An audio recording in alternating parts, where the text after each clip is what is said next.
Ustedes tratan de ayudar a ese mercenario, pero el dueño de la empresa es contratista del Estado colombiano. Y ustedes se quedan en silencio.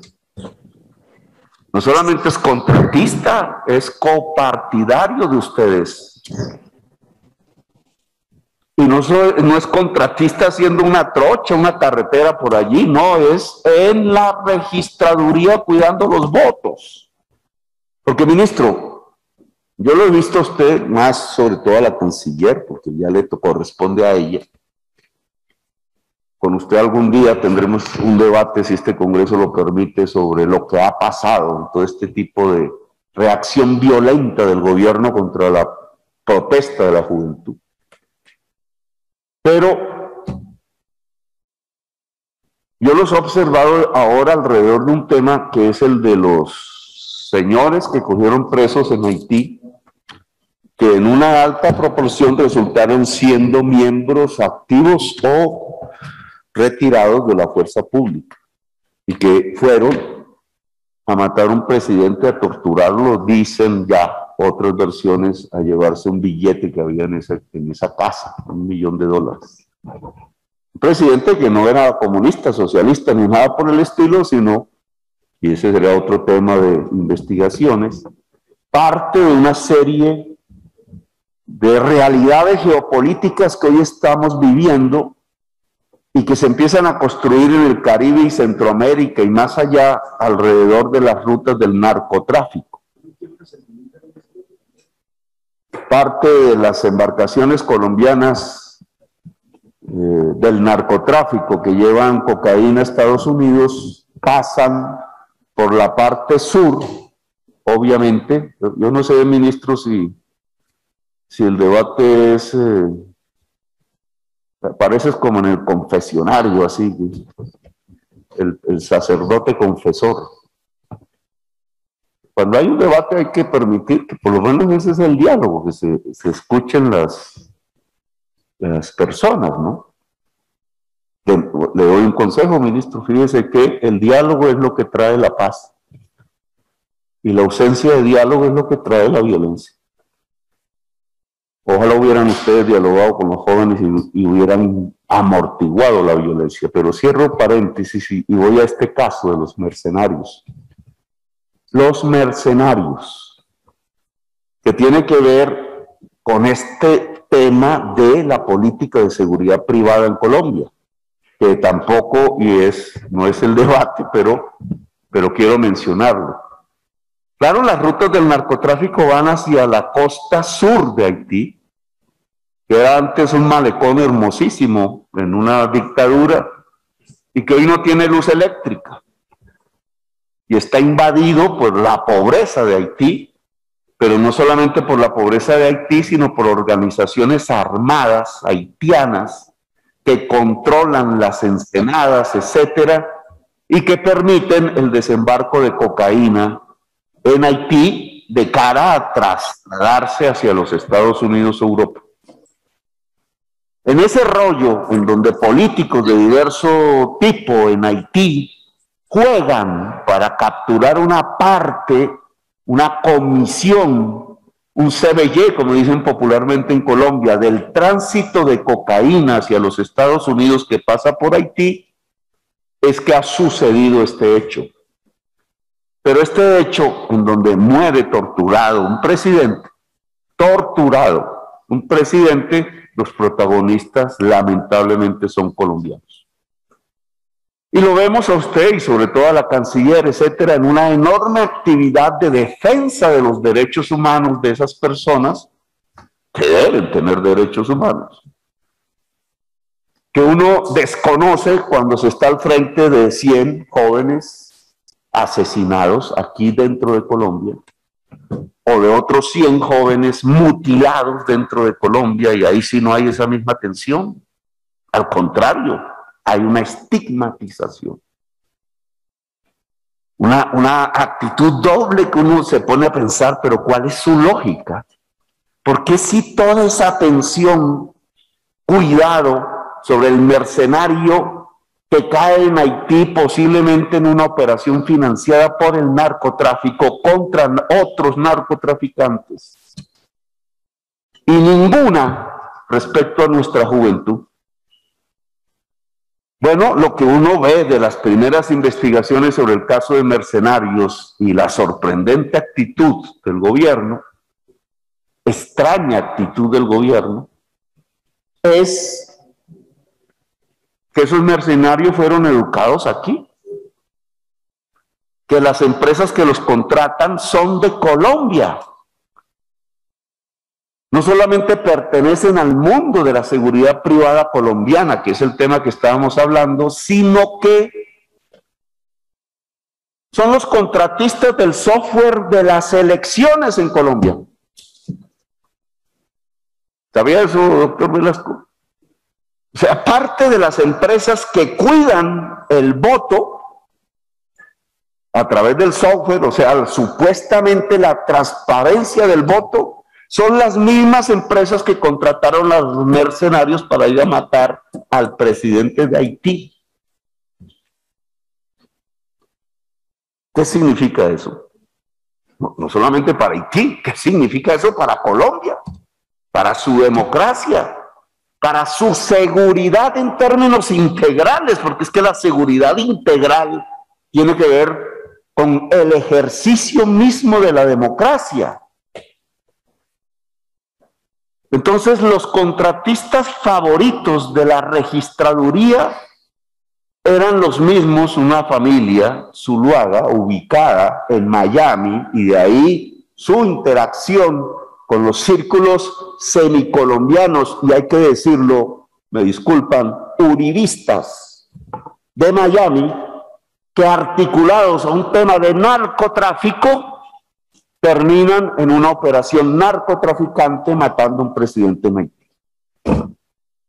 Empresas de seguridad aquí en Colombia, pero también las empresas que supuestamente cuidaban el voto. Es más, ministro, le adelanto, las empresas que cuidaban el voto del plebiscito por la paz para saber si el sí era más o el no era más, eran ellas. Y sus dueños en Miami. Y en Miami en un círculo de extrema derecha, del que hacían parte círculos del uribismo. Hasta allá van llegando las cosas.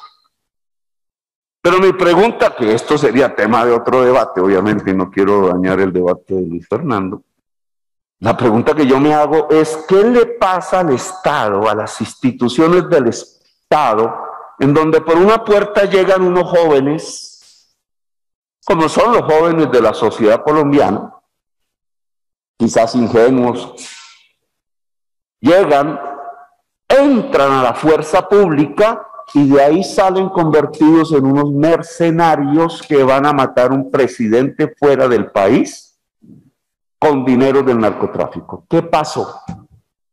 ¿No nos causa siquiera una inquietud hacernos esa pregunta?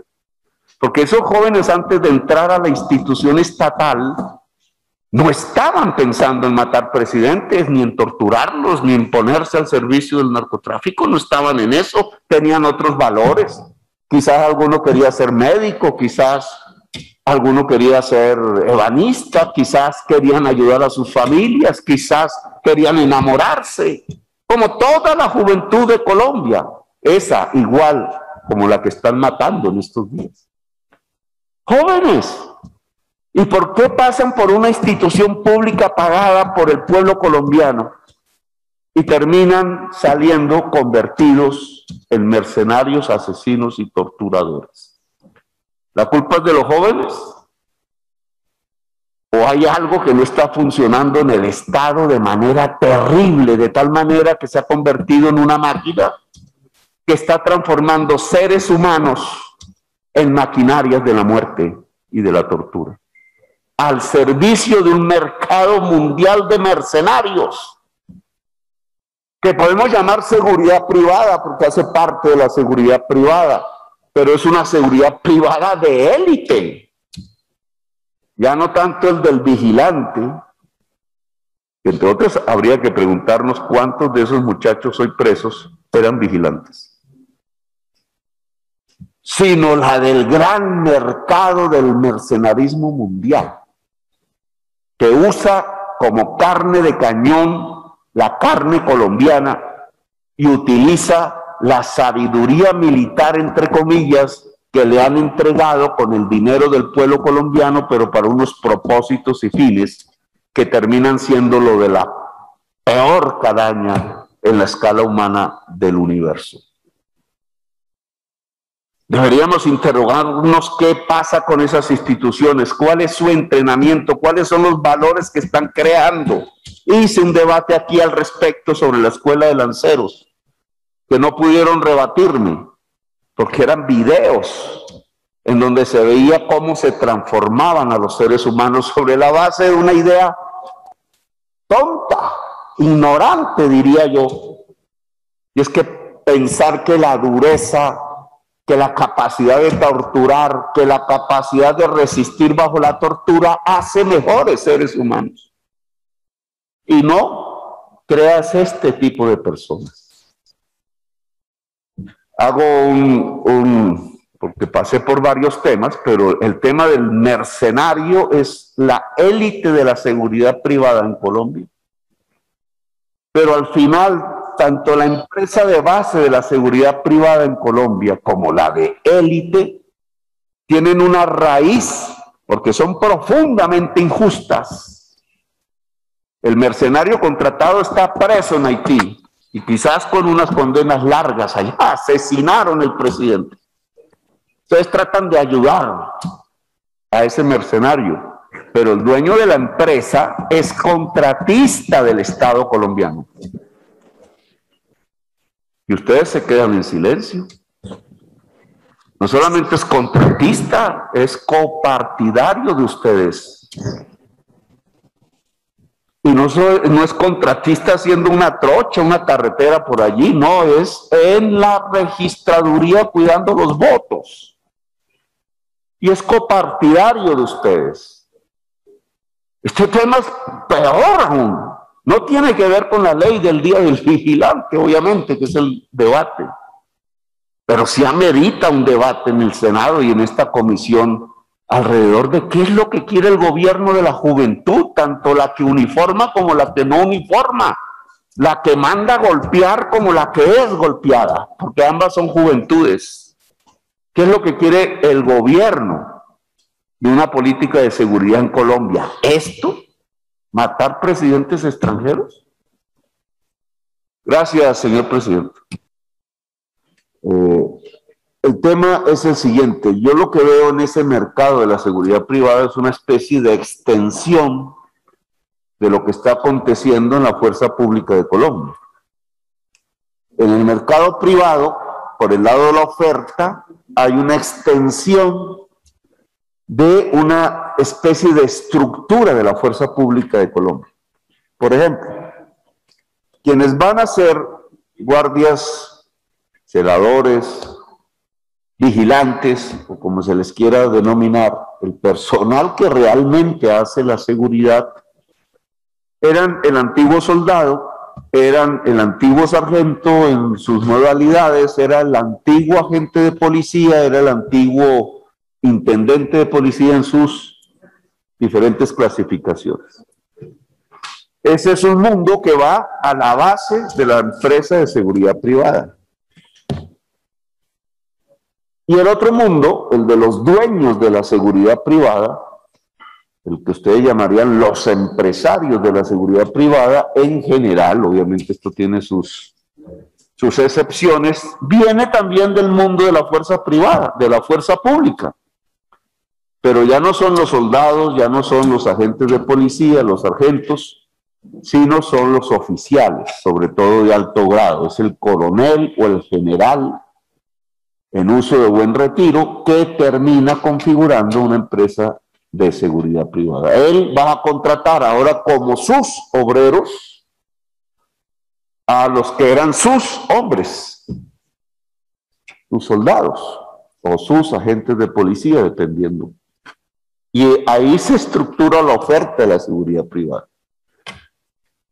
de una manera muy injusta. Digamos, es también una traslación de la injusticia, porque ¿por qué razón un agente de policía no tiene la opción de ser general? ¿O por qué razón un soldado, un sargento, no tiene la opción de ser general a menos que tenga el dinero? Un curso creo que vale 120 millones de pesos. Obviamente la mayoría de las familias colombianas no tienen 120 millones de pesos para entregarle a un joven o a una persona o a un padre de familia, muchas veces ya, el que pueda cursar su escuela militar o policial para volverse un suboficial.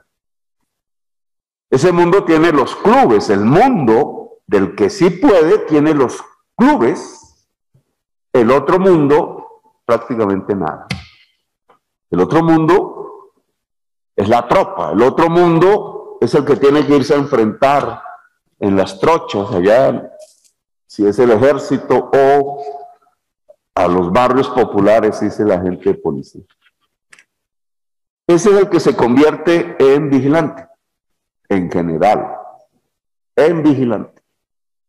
El otro mundo, el del club, sobre todo de alta graduación, que pasa por una vinculación política por este Senado de la República, para ser generales, para ascender, etcétera.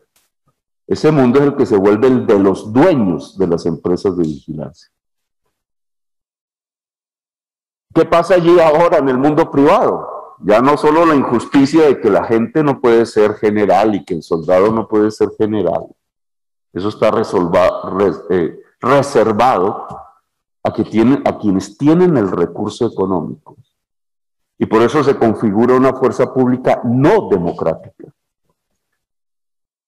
Sino que en el mundo privado, ya el de la vigilancia privada, no el de la vigilancia pública, entonces el vigilante, antiguo soldado, antiguo policía de base, lo contratan,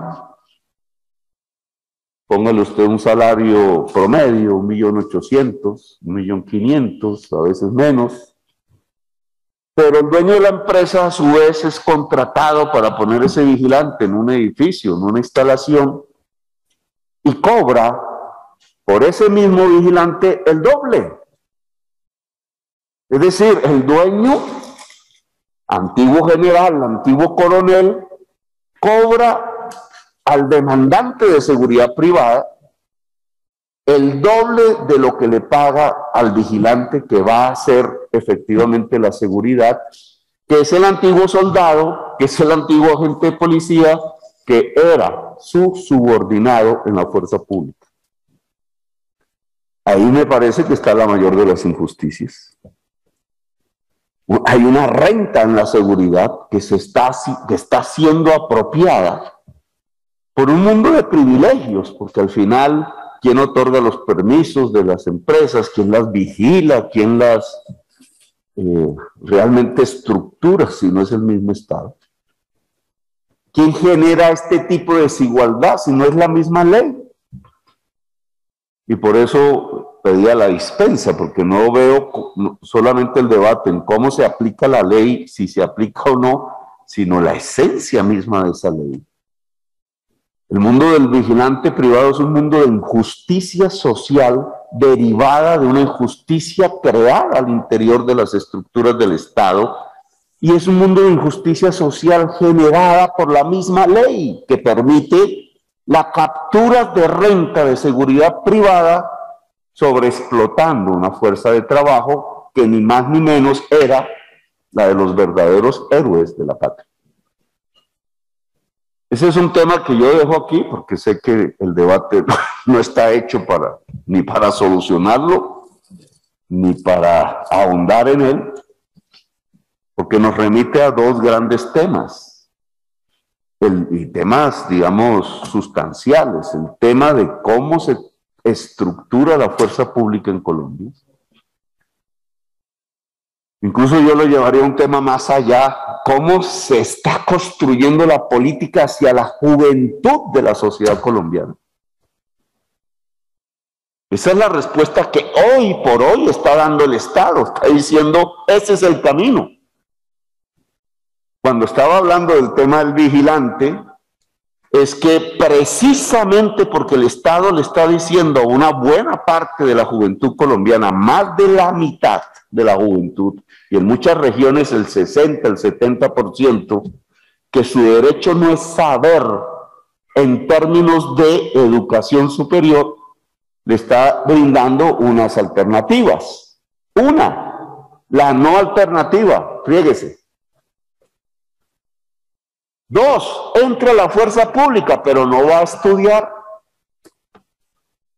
Va a ser usado